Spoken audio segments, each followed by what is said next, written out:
अगर घर वाले मना भी करते हैं उनसे जिद करके करो भाई, आगे की लाइफ बहुत मुश्किल है वरना। जीवन के बारे में ज़्यादा बात करते हैं ताकि और भी ये समझ सकें कि क्यों ज़रूरी है स्किल्ड होना। तो आप इस चीज़ को समझें जो गुड़िया ने कहा कि जीवन आसान नहीं है, इतनी बातों में ही समझ जाएं कि स्किल्ड होना हमारे लिए कितना ज़रूरी है। फिर बोले आपकी बेटी पढ़ने लायक है नहीं, इसलिए।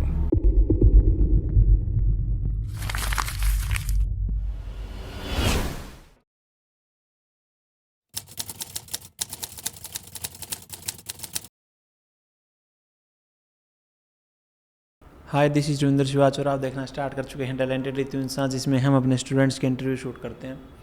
उसी कड़ी में एक और इंटरव्यू शूट करेंगे सीकर ब्रांच की हमारी स्टूडेंट मोनिका ढाका का, जो कि बिलोंग करती हैं चाड़वास। कहाँ पड़ता है ये छापर बिदा सर, सुजानगढ़ सुना है ना? सुजानगढ़ मैंने कुछ भी नहीं सुना सीकर के अलावा। सुजानगढ़ के पास है, बहुत सुजानगढ़ दूर पड़ता है, सीकर से दूर पड़ता है। हाँ, लगभग 3-4 घंटे। 3-4 घंटे? हाँ। मतलब डेली जब आप सीकर ब्रांच में सीखने आते थे 3-4 घंटे का सफ़र करके आते थे? नहीं, अपनी दीदी के यहाँ रहती थी, वो अपने बच्चों को पढ़ाते हैं इधर सीकर।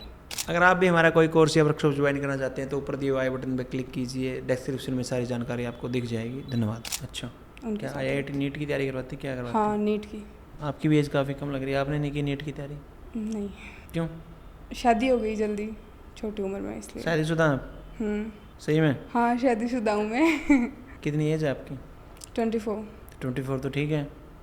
कब हुई शादी आपकी? लगभग 2020। 6 साल, मतलब 18 साल के होते आपकी शादी कर दी गई। ऐसा क्यों, पढ़ा क्यों नहीं गया आपको आगे? भाई की शादी हो रही थी तो कर दी। एक के साथ एक फ्री? हाँ। कुछ ऐसा ही। कुछ ऐसा बोलते हैं, जैसे ग्रामीण क्षेत्रों में ऐसा बोलते हैं कि एक खर्चे में 2 खर्चे निपट जाएंगे, है ना? तो कैसी चल रही शादी आपकी? सही चल रही है? नहीं। सही नहीं चल रही? क्या कारण है उसका सही नहीं चल रही? वो लड़की को आगे बढ़ने के लिए सपोर्ट नहीं करते, उन्होंने मुझे सपोर्ट नहीं किया। लेकिन जब शादी हुई तब तो आपने बात तो की होगी आपके परिवार ने कि लड़की को आगे पढ़ाएंगे नहीं पढ़ाएंगे, जॉब करने देंगे नहीं करने देंगे? हाँ, तब बोला था कि हाँ सब कुछ करने देंगे, हम पढ़ा भी देंगे। फिर घर के काम में रख दिया, फिर बोले आपकी बेटी पढ़ने लायक है नहीं, इसलिए। पढ़ने का दिल करता है आपका? अब तो नहीं करता, अब तो रितु मैम के यहाँ आके डिज़ाइनर बनने का शौक चढ़ गया है। कब से जानते हैं आप रितु मैम को? पहले से, मतलब लगभग नवंबर से। कहाँ देखा था पहली बार? वो एड आई थी मैम की कि सीकर में ब्रांच ओपन करेंगे मैम, तब से आप उनको जानते हैं। हाँ। फिर आपने किसको ट्राई आउट किया कि मैम के बस मेरे को सीखना है? अपने भाई को, पति को, किसको? अपनी बहन को, किसको? अपनी सिस्टर को।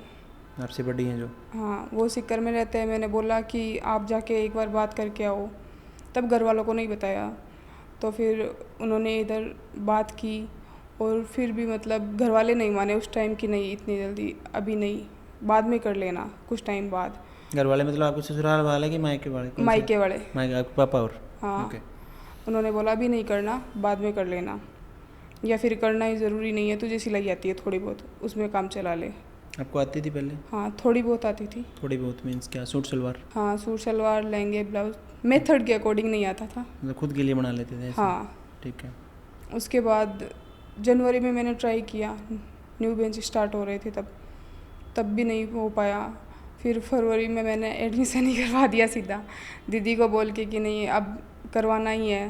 ताऊ जी को लेके आ गई कि अब तो करवाना ही है हर हालत में, मुझे सीखना ही है, आगे बढ़ना है मुझे अपनी लाइफ में, इसीलिए एडमिशन करवा दिया। फिर सब कुछ अच्छा। तो जो 3 महीने आप सोच के आए थे इंस्टीट्यूट पे कि मैं कुछ सीख के जाऊँगी, कुछ सीख पाए? सोचा था, उससे भी बहुत ज़्यादा सीख लिया है सर। फिर भी आप मार्केट से ड्रेस उठा के पहन के आ गया आज इंटरव्यू में? नहीं, ये मैंने सिली है, मैम ने बताया सिली है? हाँ, दूर सफ़र किया इसलिए वो हो नहीं पाया बाकी।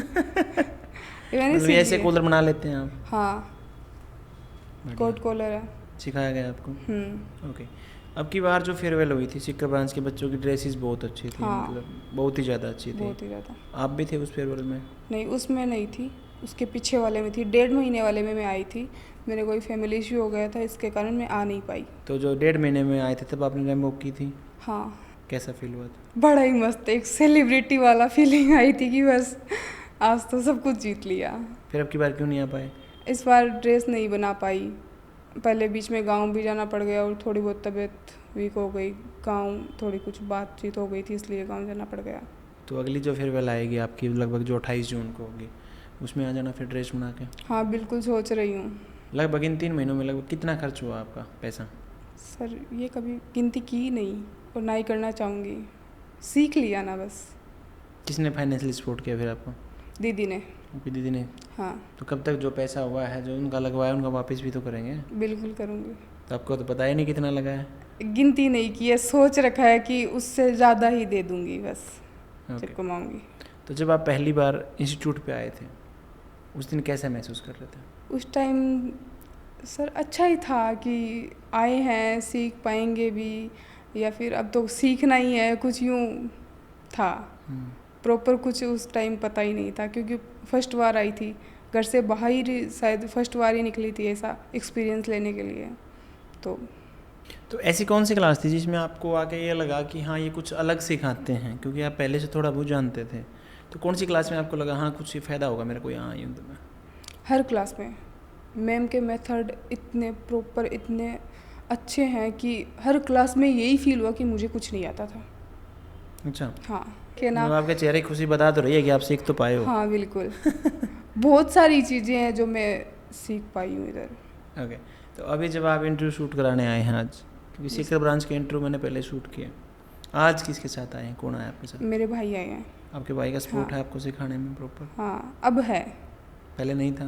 पहले थोड़ा कम था, फैमिली से ऊपर जा नहीं सकते इसीलिए। और शुरुआती दिनों से दीदी ने सपोर्ट किया था, दीदी ने घर वालों को समझाया था, लेकिन उनका भी यही था कि ठीक है ये कोर्स कर ले, बस इतना तक ही था। अब इसके आगे जो उड़ान हो आपकी खुद की होगी। हाँ। ओके, तो जो काफ़ी ड्रेसेस थी तो मैम ने आपको सिखाई है, उनमें से कौन सी ड्रेस आपकी पसंदीदा है? पेंट कोट ब्लेज़र वाला मैंने वो, वाला। हाँ क्लास ली है मैंने ब्लेज़र की। ओके, और सारे ब्लाउजेस। तो जो आपकी ब्रांच है, सीकर ब्रांच है, वहाँ पे जो आपके स्टाफ है उसके साथ कैसी बॉन्डिंग रही आपकी? बहुत ही बढ़िया, बहुत ही बढ़िया।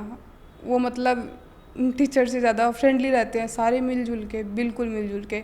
जो भी चीज़ें हम पूछते हैं उससे ज़्यादा ही बताते हैं, वो कम नहीं बताते। ओके, और रितु मैम के साथ मिलना हो पाया आपका कभी? फेयरवेल पे। फेयरवेल पे, ओके। उनके साथ कैसी बॉन्डिंग फील होती है आपको जब उनको देखते हैं, कैसा लगता है? सर उनका तो क्या ही बताऊँ, फर्स्ट बार मिली थी तब यूँ लगा था कि सामने गुरु से मिले, तब कैसा ही फील होता है बता ही नहीं सकती। इतनी खुशी हुई थी, मतलब इतनी ज़्यादा खुश हुई थी ना कि बस आज तो सब कुछ ही देख लिया। ठीक है, जब आपने ब्रांच ज्वाइन की उससे पहले जो आपकी नॉलेज थी फैब्रिक के बारे में, पैटर्न के बारे में, या किसी अन्य चीज़ जो आपको यहाँ पे सिखाएगा, वो नॉलेज कितनी बड़ी है आपकी यहाँ पे?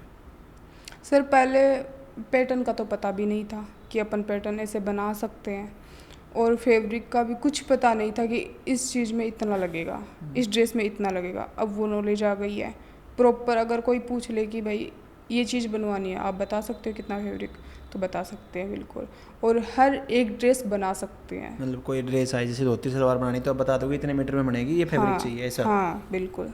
वो नॉलेज पहले नहीं थी? नहीं थी बिल्कुल भी। अभी जो 3 महीने आपने ब्रांच पे गुजारे, तो वहाँ पे महिलाओं के लिए कैसा माहौल है सेफ्टी सिक्योरिटी को लेकर? क्या लगता है, क्या आपको कभी ऐसा लगा कि अनसेफ है? नहीं बिल्कुल भी नहीं, बहुत सेफ्टी है। सारे वो मैम वगैरह बहुत ख्याल रखती है। अगर एक भी बच्ची बिना बताए बाहर निकलती भी नहीं है, अगर निकल भी जाए तो उसे सीधा फ़ोन या तो उस लड़की को ही मतलब तुरंत बुला लेते हैं कि क्यों भाई तूने ऐसा क्यों किया। सेफ्टी एंड सिक्योरिटी सबसे बड़ा इशू रहता है जब महिलाएं एक जगह पे होती हैं, तो ऐसा हम कोशिश करते हैं बेसिकली जो मेल स्टाफ है वो न के बराबर होता है ब्रांचेस पे, फीमेल स्टाफ ज़्यादा होता है, लेकिन हम ये कोशिश करते हैं कि किसी एक स्टूडेंट की वजह से सबको ना भुगतना पड़े, इसलिए रूल्स को ऐसा सख्त रखा जाता है। सीकर ब्रांच में जब आपने ज्वाइन किया तो कोई दोस्त भी बने आपके वहाँ पे? हाँ सारे बेंच वाले दोस्त ही थे। सारे बैच कोई स्पेशल होता है बेसिकली जिसको आप अब भी याद करते होंगे, बैच कंप्लीट होने के बाद बात होती होंगी? हाँ एक दीदी हैं, उनसे बात होती है। वो भी वहीं से हैं? हाँ सीकर से ही हैं। ठीक है, इन 3 महीनों को जो आपने सीकर ब्रांच पे बिताए हैं इनको कैसे देखते हैं अपनी लाइफ में? कैसे देखते मतलब? मीन्स जो आपने लाइफ जी 24 साल की, उसमें से इन 3 महीनों को अगर छाटा जाए तो ये कैसे थे 3 महीने? सर शायद पूरी लाइफ से सबसे बेटर पल थे। मतलब यूँ फील हुआ कि आज हम आज़ाद हैं, हम कुछ भी कर सकते हैं, अपनी लाइफ एकदम बिल्कुल। जो मैम कहती हैं, ऋतु मैम कहती हैं कि हम लोगों को उड़ान देते हैं, पंख देते हैं, वो पॉसिबल है वहाँ आने के बाद? हाँ बिल्कुल। फील होता है ऐसा? बहुत। सोशल मीडिया यूज़ करते हैं आप? नहीं अभी तक नहीं किया, घर वालों ने परमिशन नहीं दी। अब धीरे धीरे उनको समझ आ रहा है कि हमारी बच्ची शायद कुछ कर सकती है, तो क्योंकि सोशल मीडिया के बिना बिजनेस चलेगा नहीं। हाँ। क्या करना चाह रहे हैं वैसे लाइफ में अब यहाँ से जाने के बाद आप? अपना बुटीक कहाँ पे करेंगे वैसे करेंगे तो? जयपुर। क्या लगता है आपको जयपुर में सही चलेगा? क्योंकि जयपुर की तो पॉपुलेशन ही बहुत ज़्यादा है, तो काफ़ी अच्छे चांसेस होंगे। सर अगर मैं मेहनत करूँगी तो अच्छा ही जाएगा, मेहनत पे डिपेंड है ना कि खुद का कितना रहता है। अपने घर वालों को भी समझाएंगे सोशल मीडिया के बिना पॉसिबल नहीं है आज के दिन किसी बिज़नेस को ग्रो करना, क्योंकि हम किसी के कान में जाके नहीं कह के आएंगे बार बार कि भाई साहब मेरा बुटीक है, मेरा बुटीक है। हमें समझाना, हमें दिखाना पड़ेगा उसको। ठीक है, तो काफ़ी कुछ इंसाइट्स आपने शेयर की ब्रांच को लेके कि कैसा सिखाया जाता है, कैसा वहाँ पे बिहेव किया जाता है। मैं आपसे पूछना चाहूँगा लास्ट में कि आप महिलाओं के नाम कोई संदेश दें। जी बिल्कुल, मैं सभी लड़कियों को यही कहना चाहती हूँ कि भाई अपना कुछ करना है ना तो खुद के लिए स्टैंड लेना पड़ेगा। कोई किसी के लिए स्टैंड नहीं लेगा, ख़ास तौर पे लड़कियों के लिए तो बिल्कुल भी नहीं। खुद से ही करो, जो भी करना है वो खुद से करो। अगर घर वाले मना भी करते हैं उनसे जिद करके करो भाई, आगे की लाइफ बहुत मुश्किल है वरना। शादी के बाद की लाइफ। हाँ। बेसिकली इस गुड़िया ने जो कहा वो बार बार मैं भी कहता हूँ कि ये समाज बार बार एक गलती कर रहा है। ये कहता है कि इस गुड़िया की उम्र हो गई है, अब इसको पढ़ा लिखा दिया है, इसकी शादी कर देते हैं, लेकिन कोई ये नहीं सोच रहा कि इसको स्किल्ड कर देते हैं, इसको अपने पाँव पे खड़ा कर देते हैं। और आप इस चीज़ को समझें, इस गुड़िया की एज अभी यंग है, तो हमने अवॉइड किया किसी भी ऐसे टॉपिक को कि इसके जीवन के बारे में हम बात करें। इसलिए हमने सारा फोकस रखा कि ब्रांच पे क्या सिखाया गया, जबकि हमारे इंटरव्यूज में आप देखेंगे हम जीवन के बारे में ज़्यादा बात करते हैं ताकि और भी ये समझ सकें कि क्यों ज़रूरी है स्किल्ड होना। तो आप इस चीज़ को समझें, जो गुड़िया ने कहा कि जीवन आसान नहीं है, इतनी बातों में ही समझ जाएं कि स्किल्ड होना हमारे लिए कितना ज़रूरी है।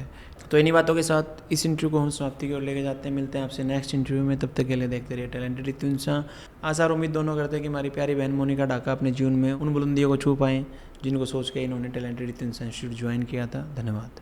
महिला उत्थान की मुहिम को आगे बढ़ाने के लिए अब हम आपके शहर में भी अपनी ब्रांच खोल चुके हैं। यदि आप ऑफलाइन सीखना चाहते हैं तो आप हमारी ब्रांच पे जाकर एडमिशन ले सकते हैं। इन सभी शहरों में हमारी ब्रांच खुल चुकी है। अगर आप भी मुझसे स्टिचिंग सीखना चाहते हैं तो नीचे दिए गए बटन पर क्लिक करें, आपका ये पेज ओपन हो जाएगा। उसके बाद रजिस्ट्रेशन नाउ पर क्लिक करें, उसके बाद अपना नाम फिल करें, उसके बाद अपना नंबर इसमें फिल करें।